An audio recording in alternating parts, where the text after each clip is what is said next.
Voilà, bonsoir à tout un chacun. Moins content vous les autres. Je suis content de vous voir. Créole guadeloupéen. Je ne suis pas seul, donc je suis avec Esther, mon épouse. Je lui laisserai le soin de vous dire quelques mots, simplement. Bonsoir. Bonsoir à tous et chacun. Je veux vous bénir au nom du Seigneur Jésus, donc Esther. Nous sommes mariés, nous avons 3 enfants, Béatrice, Gabriel, Joseph. Ce sont de jeunes adultes. Donc, contente d'être là, d'être parmi vous et que vraiment la grâce de Dieu continue à abonder dans vos vies. Amen. Merci. Donc, pasteur Joël Sita, pasteur en Guadeloupe. Donc, pour ceux qui connaissent la Guadeloupe, donc, il y a le chef-lieu Basse-Terre, mais nous travaillons principalement du côté de Pointe-à-Pitre. Et donc, de cette assemblée appelée Assemblée de Dieu de Grand Camp, merci à Petit-Beau. Et il y a l'annexe de Grand Camp, c'est Zamia. Donc, la faveur m'a été faite d'être le président de la Fédération des Assemblées de Dieu. Donc, ici à La Réunion, pour ce congrès, très heureux, c'est la première fois. Et donc, nous voulons, puisque l'invitation nous a été adressée, d'être ici, content. Et donc, partager avec vous ce que le Seigneur a mis sur notre cœur, que le nom du Seigneur soit béni. Et merci encore à votre pasteur, sa famille, pour cette faveur. Donc, nous le bénissons et que ainsi nous puissions nous faire du bien ensemble. Amen. Je voudrais lire avec vous un texte dans le Cantique des Cantiques. Au chapitre 1er, le verset 3 et 4. Cantique des Cantiques, chapitre 1er, versets 3 et 4. Et après, je reviendrai dans le livre des Actes des Apôtres. Que la parole de Dieu soit bénie dans nos cœurs. Amen. Voilà, il est dit, tes parfums ont une odeur suave. Ton nom est un parfum qui se répand. C'est pourquoi les jeunes filles t'aiment. Entraîne-moi après toi. Nous courons. Amen. C'est ainsi que s'exprimait cette personne, cette épouse, à l'endroit de son héros, à l'endroit de son époux. Ton nom est un parfum qui se répand. Quel est le seul nom qui soit un parfum qui se répand encore aujourd'hui dans le monde entier? C'est le nom de Jésus. Et il est dit, entraîne-moi après toi. Entraîne-moi. Parce que lui, il est le seul chemin, il est la vérité, il est la vie. Et nous voulons qu'il nous entraîne après lui. Et elle dit, nous courons. C'est avec empressement, avec détermination, avec conviction, avec résolution. Je veux courir après Jésus. Et c'est là ce que doit tout homme, courir après lui. Car quand on court après lui, on saisit l'essentiel, on saisit la vie véritable, on saisit la seule qui en vaille la peine, la seule cause qui en vaille la peine, la cause de Jésus. Nous courons. On peut courir après bien des choses ici-bas, après le monde et sa vanité. À la fin, il n'y aura que déception et que désespoir. Mais lorsque nous courons après Jésus, il nous entraîne sur le bon chemin. C'est pourquoi son nom est proclamé ce soir, tant pour ceux qui sont à lui, pour que nous soyons encouragés à le faire aujourd'hui. C'est le plus beau jour de notre vie. Nos yeux sont ouverts et nous pouvons encore plus nous rapprocher de lui. Et pour ceux qui ne l'ont pas encore fait, c'est une occasion, une opportunité, puisque Dieu nous fait la faveur de vivre, de dire je m'empresse de venir à lui, de lui donner mon cœur, parce qu'il est celui-là seul qui peut pardonner nos péchés et nous assurer un bonheur éternel. Nous courons. Il y en a beaucoup qui ont choisi de courir. Et je veux considérer l'exemple de cet homme qui a voulu lui aussi courir. Dans le livre des Actes, au chapitre 23, le verset 11. Actes des Apôtres, chapitre 23, et le verset 11. Il est dit ceci, la nuit suivante, le Seigneur apparut à Paul et dit, prends courage, car de même que tu as rendu témoignage de moi dans Jérusalem, il faut aussi, impératif absolu, il faut aussi que tu rendes témoignage dans Rome.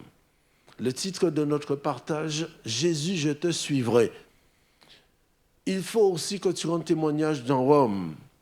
Le Seigneur s'adresse ici à cet homme appelé Paul, l'invitant à le suivre, l'invitant à courir après lui. On l'a dit, cette femme disait, ton nom est un parfum qui doit se répandre. Et tu nous invites à te suivre, à courir après toi. Et l'invitation est adressée à cet homme de courir après Jésus. Et il est important qu'il donne une réponse et qu'il s'engage lui aussi. Mais voyez-vous, lorsque le Seigneur vient à nous et il nous parle, bien des choses se déclenchent, bien des choses se déchaînent même. Je veux retenir 3 choses pour nous ce soir avec cette invitation du Seigneur. Paul, il est dans cette nuit d'angoisse, d'incertitude dans son cœur. Peut-être il pense que ce serait la dernière, que sa vie allait finir à Jérusalem. Mais voilà que dans cette nuit d'angoisse, le Seigneur vient, il est en prison. Le Seigneur vient à lui. Le Seigneur se tint près de lui. Une autre version traduit cette parole de cette manière. Il est en prison avec des chaînes. Il n'est pas assis sur une chaise dans une salle bien climatisée. Il est en prison. Et peut-être qu'il dort à même le sol. Et voilà que le Seigneur vient à lui. Voyez-vous, aucun endroit n'est trop indigne de Dieu si nous marchons avec lui. On peut être dans une prison, si nous sommes à lui, il peut venir à nous. On peut être dans une situation très délicate, si nous sommes à lui, il peut venir à nous. La prison n'a pas empêché au Seigneur de venir à Paul. Il n'y a que le péché qui peut empêcher Dieu de s'approcher de nous. C'est pourquoi il est venu pour ôter le péché, pour que nous soyons trouvés dignes de nous approcher de lui, parce qu'il s'est approché de nous. Le Seigneur se tint près de lui. C'est dire le désir de proximité de Dieu avec nous. Peut-être que la prison n'était pas un endroit tellement propre, tellement éclairé, mais le Seigneur, lui, il a vu le cœur de son serviteur.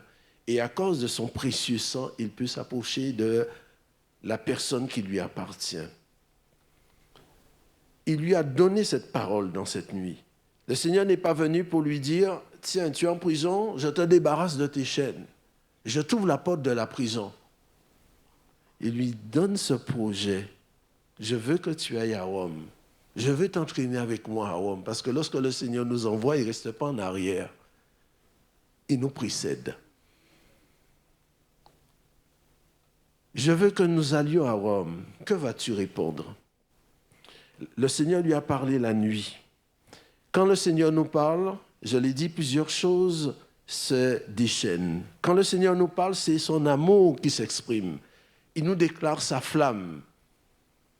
Et avec la parole du Seigneur, avec sa flamme, 3 flammes vont se déchaîner. Dans le psaume déjà 29, verset 7, la Bible dit que la voix de l'Éternel fait jaillir des flammes de feu. Le Seigneur Jésus a parlé. Sa voix fait jaillir des flammes de feu. La flamme de son amour, on comprend quelle compassion l'apôtre a ressenti lorsqu'il a entendu cette voix divine. Quelle nuit il a passé. Parce que lorsque nous entendons sa présence, sa voix, alors on est comblé. Même si on n'a pas de quoi manger, nos moments les plus précieux seront toujours en sa présence. La voix de l'Éternel fait jaillir des flammes de feu. Et effectivement, d'autres flammes vont jaillir. Au verset 12 de ce chapitre 23 de Actes, il est dit « Quand le jour fut venu, les Juifs formèrent un complot et firent des imprécations contre eux-mêmes en disant qu'ils s'abstiendraient de manger et de boire jusqu'à ce qu'ils aient tué Paul. Ceux qui formèrent ce complot étaient plus de 40 et ils allèrent trouver les principaux sacrificateurs et les anciens auxquels ils dirent « Nous nous sommes engagés avec des imprécations contre nous-mêmes à ne rien manger jusqu'à ce que nous ayons tué Paul. » Quel projet! Le premier feu qui se déclenche quand le Seigneur nous parle, c'est le feu de l'adversité. Le Seigneur a parlé dans la nuit et après la nuit, quand le soleil s'est levé, une voix se fait entendre. Une adversité se dresse. Une adversité humaine, visible, mais derrière cette adversité humaine se cache une adversité aussi ténébreuse, diabolique. Puisque la Bible dit ceci dans Marc chapitre 4, verset 14. Marc chapitre 4, verset 14. Le semeur sème la parole. Les uns sont le long du chemin où la parole est semée. Quand ils l'ont entendue, aussitôt Satan vient.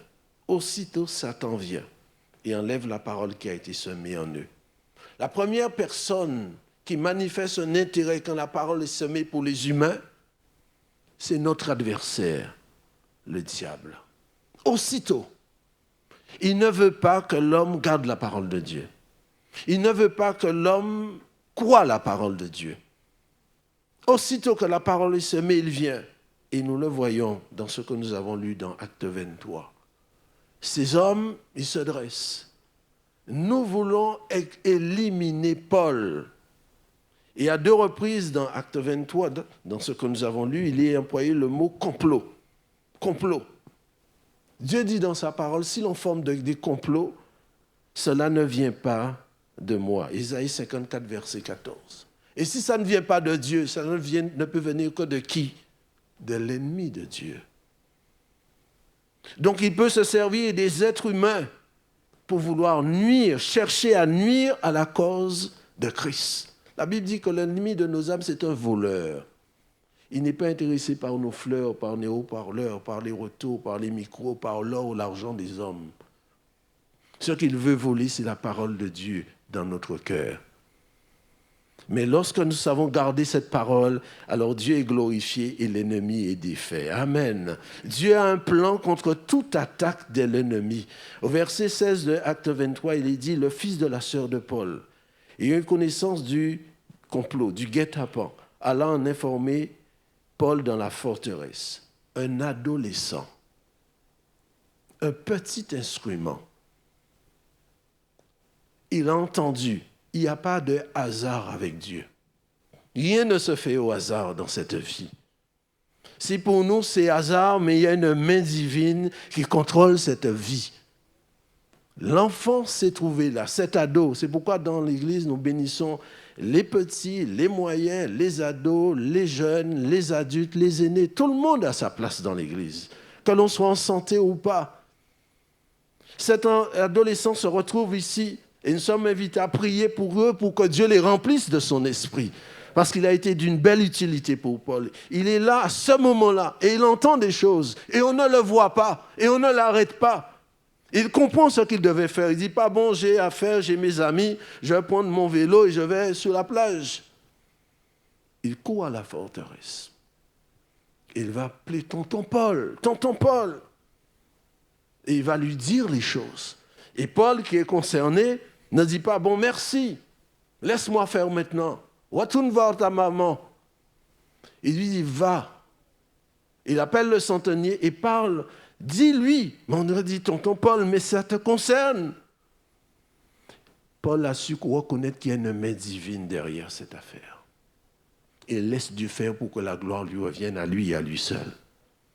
Et on imagine Paul sans doute en tant que pentecôtiste, priant en langue pour que les choses aboutissent à la gloire de Dieu.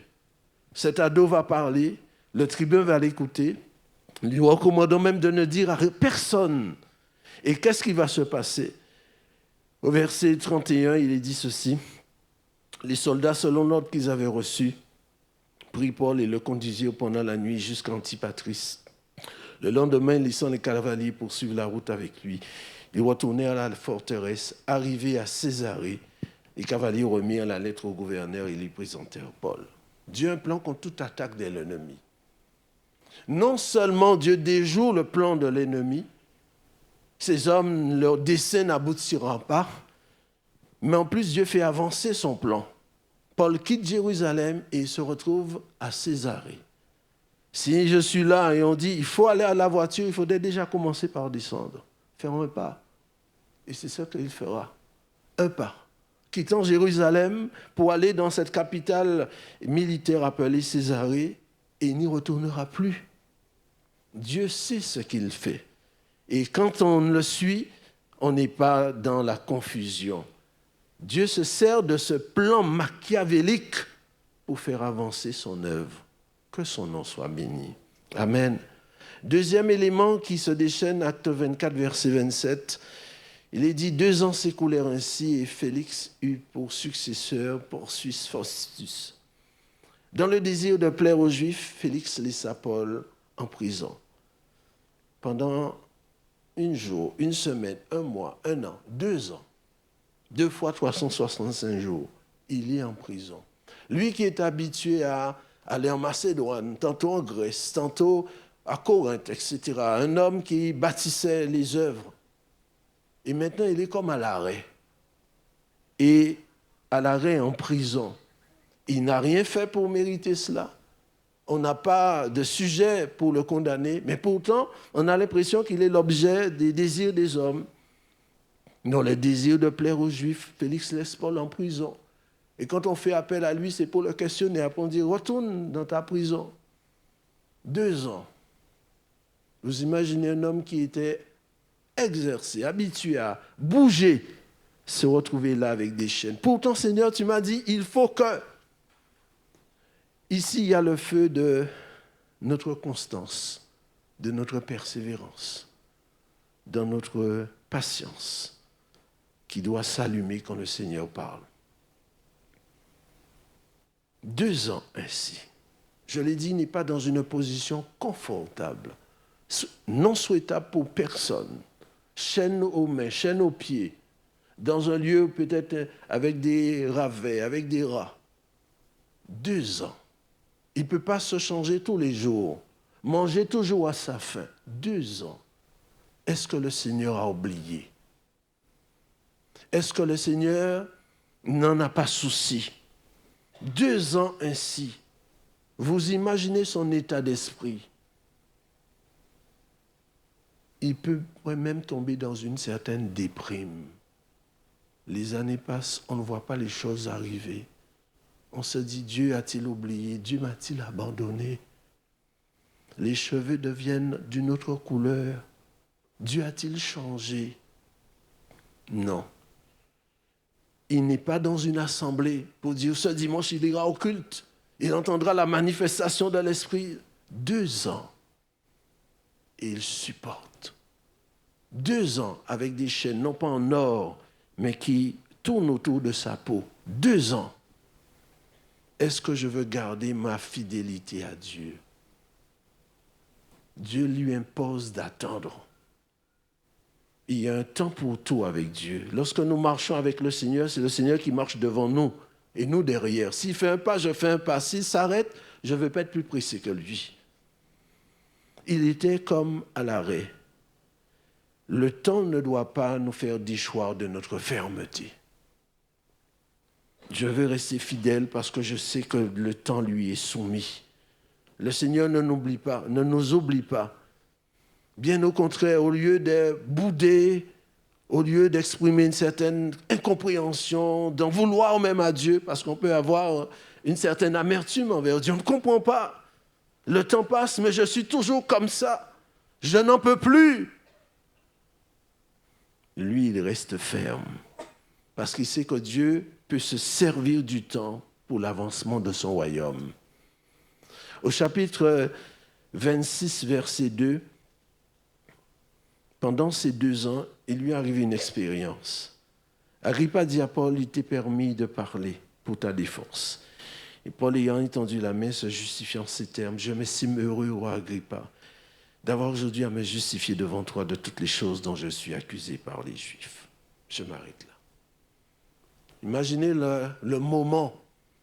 Il y a le roi Agrippa avec sa sœur, ils sont bien habillés, avec les hauts fonctionnaires. Et à un moment donné, tout le monde est en place. On fait entrer le prisonnier Paul. Et on entend un bruit de chaîne. Et tout le monde se penche. On regarde, par exemple, sur la droite. Et on voit un homme qui avance, avec des vêtements. Il ne sent pas forcément le parfum, mais il avance.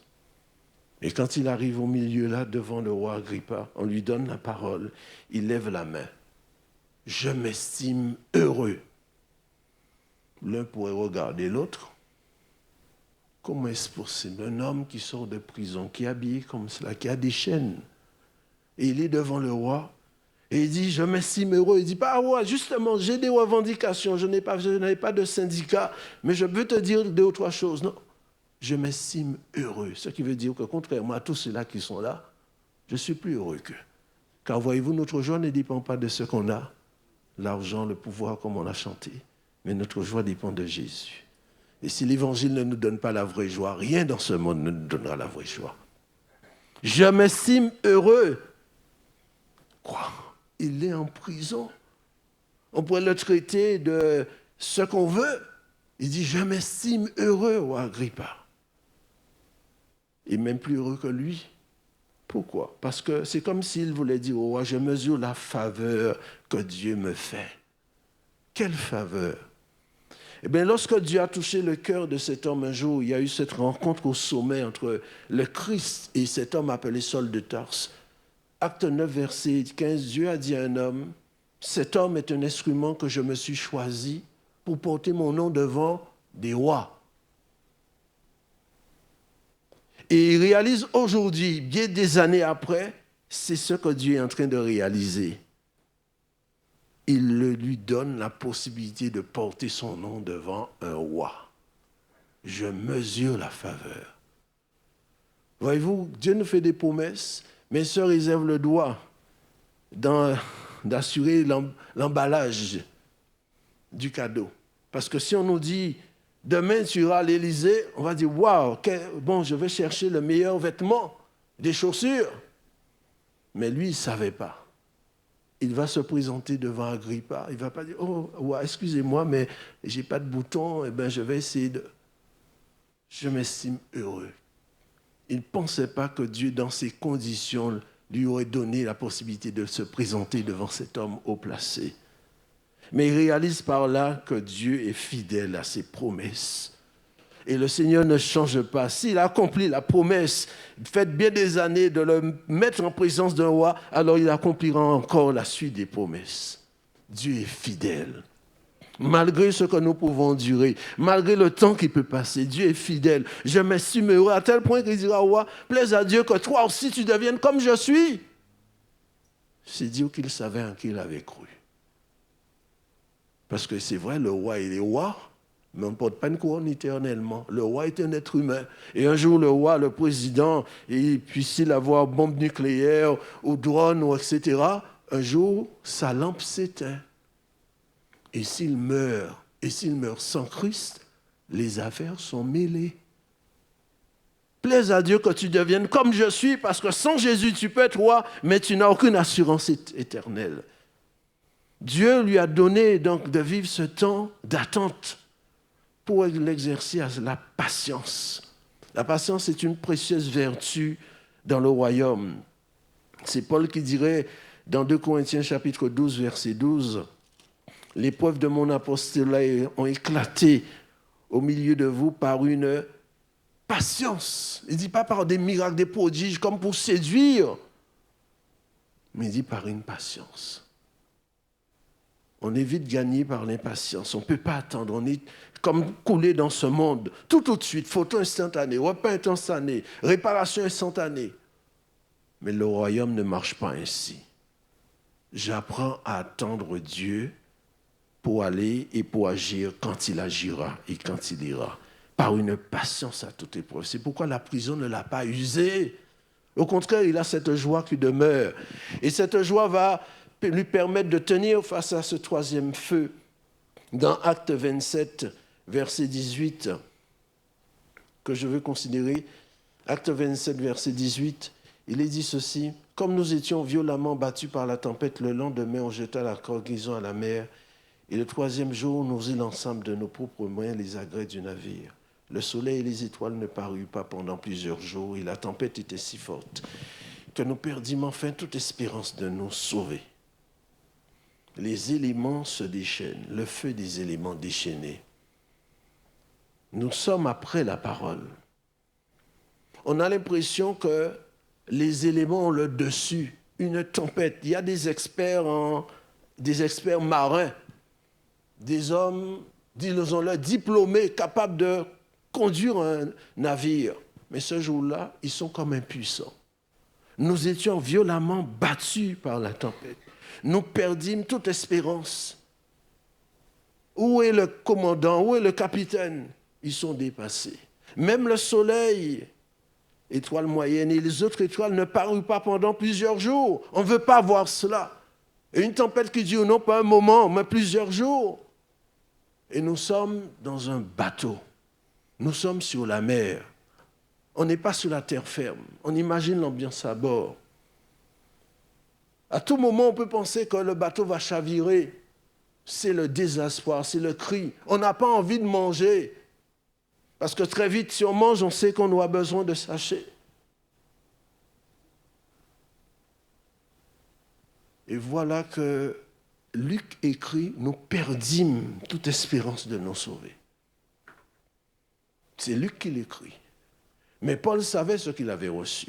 C'est pourquoi lorsque nous nous approchons du Seigneur, nous avons besoin de sa parole et de serrer sa parole dans notre cœur pour que, quels que soient les éléments qui peuvent venir contre nous, nous puissions tenir et tenir ferme.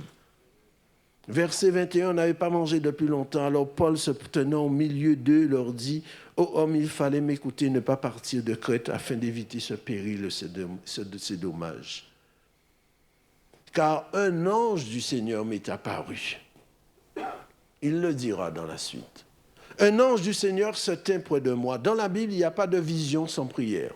Tous ceux qui ont reçu des visions, c'est parce qu'ils étaient des hommes aimant la communion avec Dieu. Nous sommes dans un bateau qui bouge avec une tempête violente, la pluie, l'eau, on est mouillé. Et voilà que cet homme dit, un ange m'est apparu. Ce qui veut dire que malgré cette turbulence, vous avez vu quand l'avion connaît des turbulences, on demande à tout le monde de s'asseoir, personne ne veut parler. Il a eu le réflexe, la disposition à chercher Dieu. Il est un pentecôtiste. Parce que je l'ai dit, si nous voulons recevoir de Dieu, il nous faut chercher le Seigneur. Parler en langue ou autre, mais de manière à ce que le Seigneur puisse venir à lui. J'ai besoin de prier en tout temps. Et de ne rien laisser mettre comme une séparation entre Dieu et moi.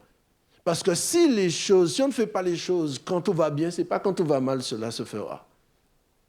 Il était un homme exercé à la prière. La Bible dit dans le psaume 32, verset 6, qu'ainsi tout homme pieux te prie, si de grandes eaux débordent, elles ne l'atteindront nullement. Ce ne sont pas les épreuves qui doivent nous pousser à plier les genoux. C'est parce que nous avons cette passion pour le Seigneur. Nous aimons être en sa présence. Et quand on a appris à aimer être dans la présence de Dieu, même si on est sur un bateau, dans les galères, eh bien, on n'aura pas peur de se tenir. La Bible précise, le mot n'est pas écrit, Paul se tient debout. Pourtant, nous sommes sur la mer, avec une mer qui bouge. Nous se tient debout, au milieu de ces hommes. Quand on peut se tenir devant Dieu, on n'a pas peur de se tenir devant le diable. On peut être dans la galère, et il vaut mieux être dans les galères avec Jésus que d'être sur un paquebot avec le diable. Il se tient debout et il leur dira, personne ne va mourir. J'ai cette confiance en Dieu qu'il en sera comme il m'a été dit. Dieu ne va pas arrêter la tempête, mais cette main puissante va conduire le bateau. Le bateau ne va pas couler. Voyez-vous, le Titanic a coulé, mais pas ce bateau. Et le bateau va l'emmener là où il doit l'emmener, le rapprochant du lieu que Dieu voulait qu'il aille, sans la main des pilotes. Ils vont échouer, ils vont finir par atterrir, si je puis dire, sur une île. Et au verset 3 du chapitre 28, il est dit ceci. Paul ayant amassé un tas de broussailles, il a mis au feu, une vipère en sortit par l'effet de la chaleur et s'attacha à sa main. Quand les barbares virent l'animal suspendu à sa main, ils se dirent les uns aux autres, assurément, cet homme est un meurtrier. Il y a environ 276 personnes.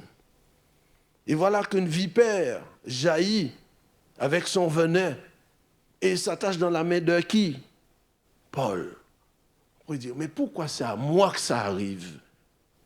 Mais heureusement que c'était lui, parce qu'il avait reçu les promesses.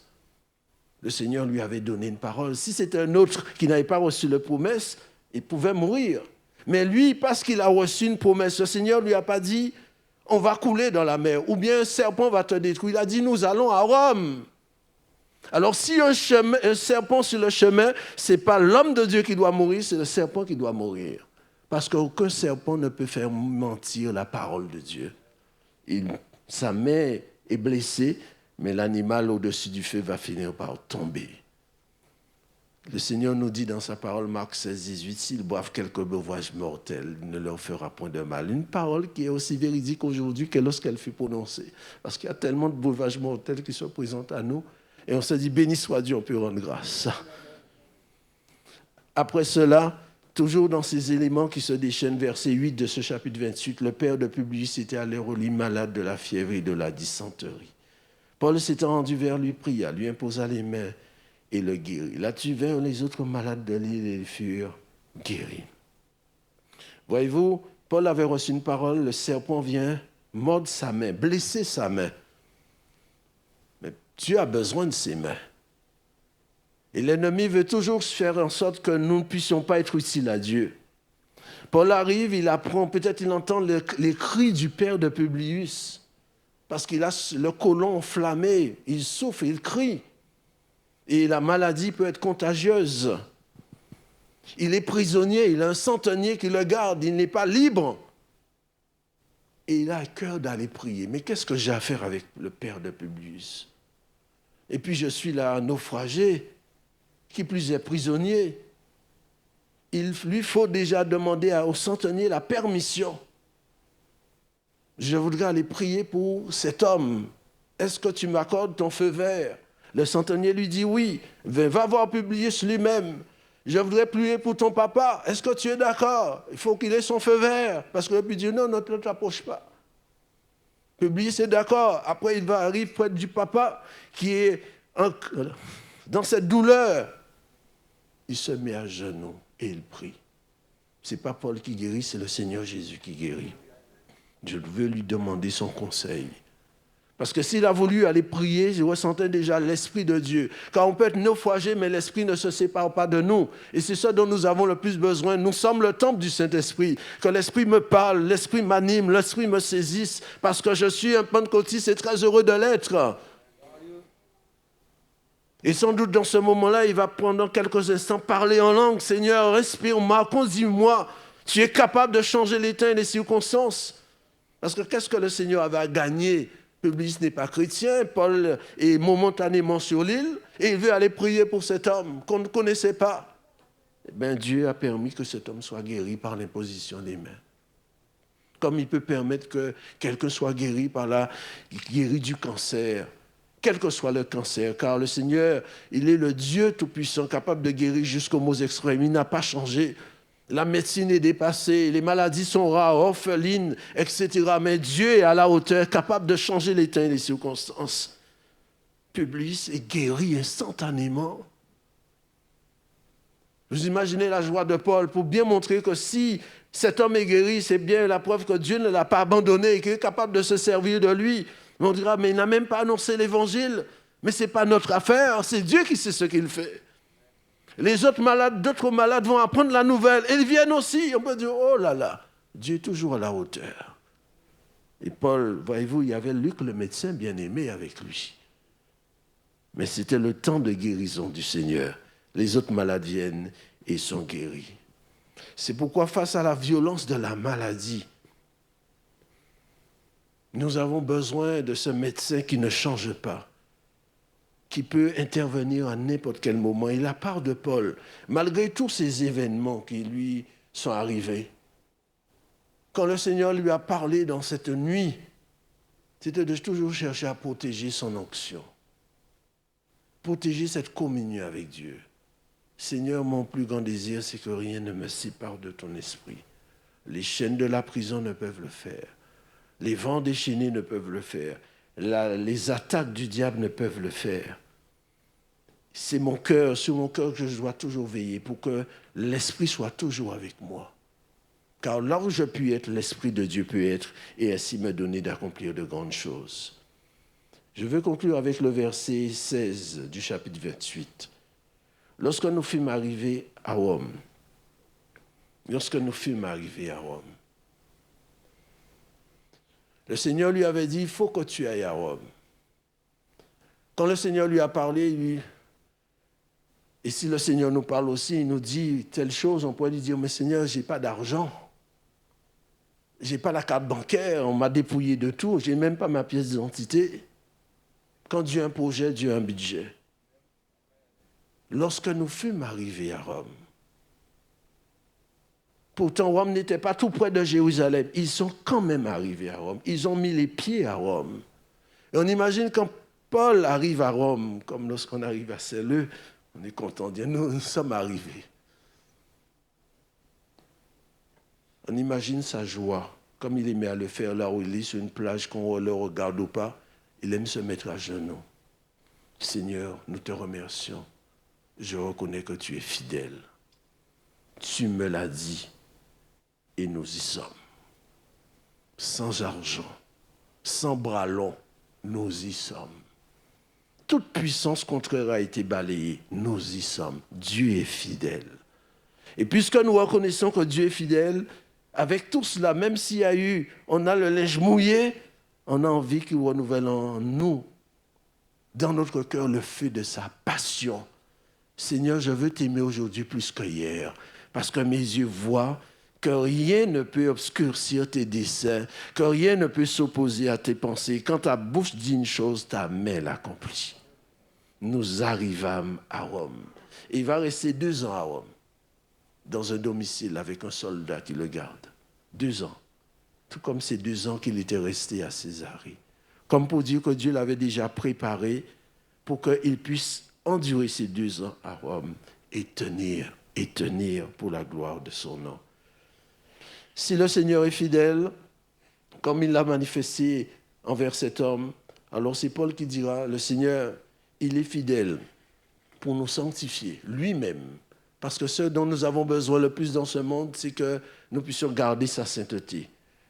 C'est sa lettre aux Thessaloniciens, chapitre 5, verset 24. Il est fidèle pour nous sanctifier lui-même tout entier, 1 Thessalonicien.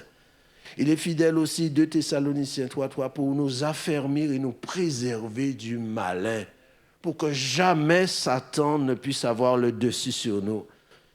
Et il est fidèle pour venir nous chercher un jour, car il viendra.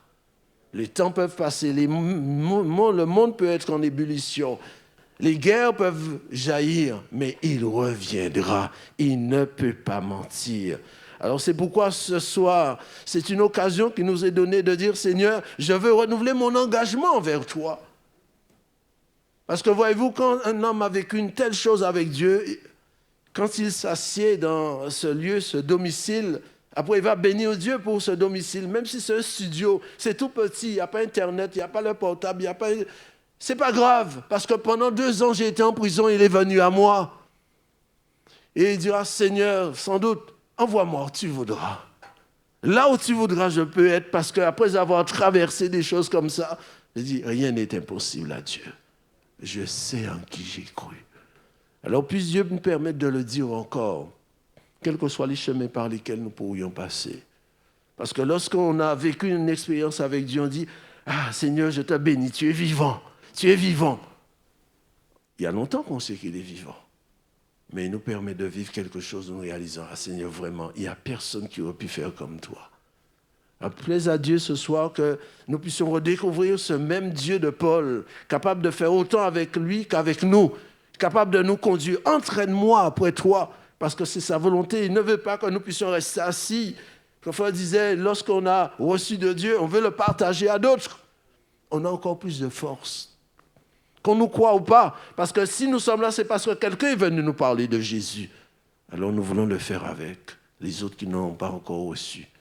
De notre famille, de notre entourage, du cercle de nos amis ou de nos collègues de travail. Seigneur, entraîne-moi après toi.